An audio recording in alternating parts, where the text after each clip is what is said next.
I'm alive. I am alive.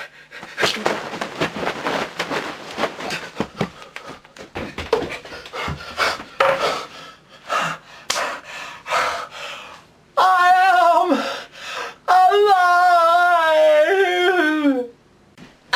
am alive! I am alive! And I shouldn't be, according to Harold Camping. That's right, the old prophet is back and he did it again. He predicted the end of the world for a third time. Jesus will return and cats and dogs will be living together once again. Well, at least you can't say the old fella ain't persistent. Whoa. Didn't he just predict the end of the world back in May? Yes, that is true. The world was supposed to end at May 21st, 2011. But you see, there's a perfectly good explanation for that. May 21st was more like a spiritual end of the world. So you might not have noticed. I know what you're thinking. You're still thinking, now how does Harold find his dates for the endings of the world? Okay, let's see. Yeah, definitely May.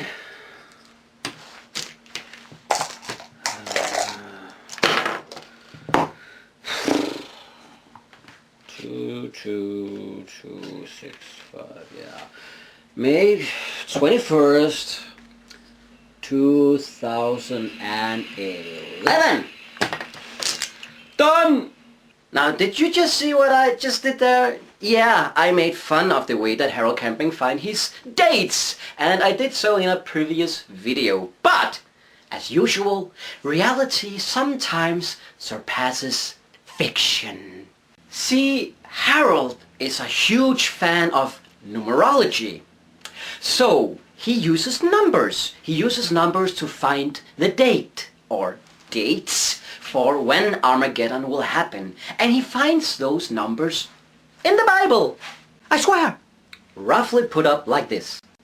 You see, the number 5 stands for reconciliation, number 10 stands for perfection, and number 17 stands for heaven. No, I admit I haven't tested this, but apparently if you somehow multiply these numbers, you should end up with the number 850. Now, take that 850 and multiply it with another 850, and you should end up with the number 722,500. Now, I have no fucking clue why Harold thought this was a good idea to multiply 850 with another 850.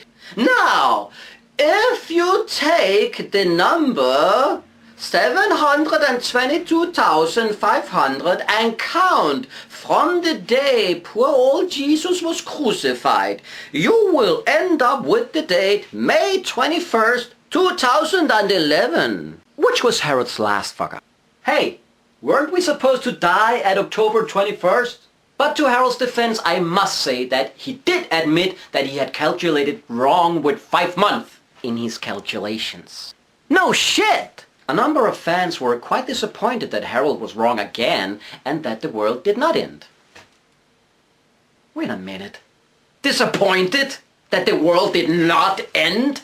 52-year-old Jeff Hopkins sold his house, quit his job, and invested in some kind of a electronic sign device thingy to attach on his car so he could run around in his neighborhood and make the car preach the end of the world. He was so disappointed that he, quote, felt like he was being smacked in the face and was offended. And how the hell do you think you would feel if the planet just ceased to exist? Oh, my bad, sorry. You, of course, are one of the persons who would actually be saved because, according to your twisted ways of beliefs, you believe in God in the right way. So, as long as you're safe, then fuck the rest of the world, right? That doesn't seem very Christian. And in what way would you actually be saved from Armageddon? I got a Free ticket to paradise. I really, really hate that show. Now, if Harold would please just go camping, you know, smell the fresh air, pick some flowers, deflower someone once in a while, he might just stop predicting the end of the world, because, I mean, clearly he ain't very good at it. The man is 90 years old now. He already suffered a stroke or two. The only one in his own entire family who believes his predictions is his wife.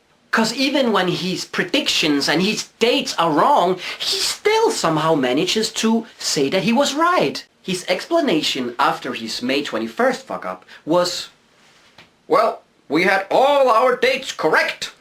I just now understand that the May 21st arrival of Christ was a spiritual one. And then he adds, it won't be a spiritual one on October 21st, 2011. The world will be destroyed altogether, but it will be very quick. Phew! Thank God for that. Oh! So I'm not gonna tell people how to live their lives. It's just, I mean, maybe it's just time to accept that after 3 Judgment Day fuck-ups and a stroke, a new hobby may be needed. I'm also not trying to trash other people's religion or religious beliefs, but I am a strong believer myself in the fact that all living things will eventually die. Same go for this planet. It's a living thing, and someday it will die. And the way we are treating our dear planet, it looks like it's gonna happen sooner than later. I also believe in the fact that if you believe strongly enough, you can make shit happen. If you believe strongly enough, you can move mountains. But to say that you will survive Armageddon if you believe in it strongly enough, that if you believe in God the right way, you will be saved, that's the same as saying that you will live forever if you believe in it strongly enough. And it's true. People can really do amazing things. They can walk on coal. They can actually cure cancer just believing in it strongly enough. It has happened. I love fiction. I couldn't live in this reality if fiction or fantasy wasn't part of my world, which it is, since I am an actor and I like role-playing and I like computer games and I like stories and theater, whatever. And believe me, I really truly have my fair share of fantasizing about what will happen to this body, what will happen to this soul when we die.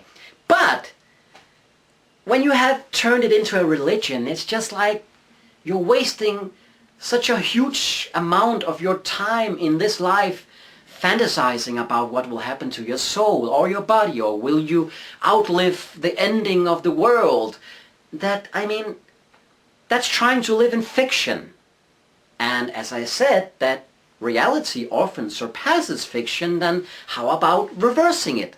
How about living in reality just once in a while? Accept death. Accept that you had this wonderful life and that it will end like any living thing will end.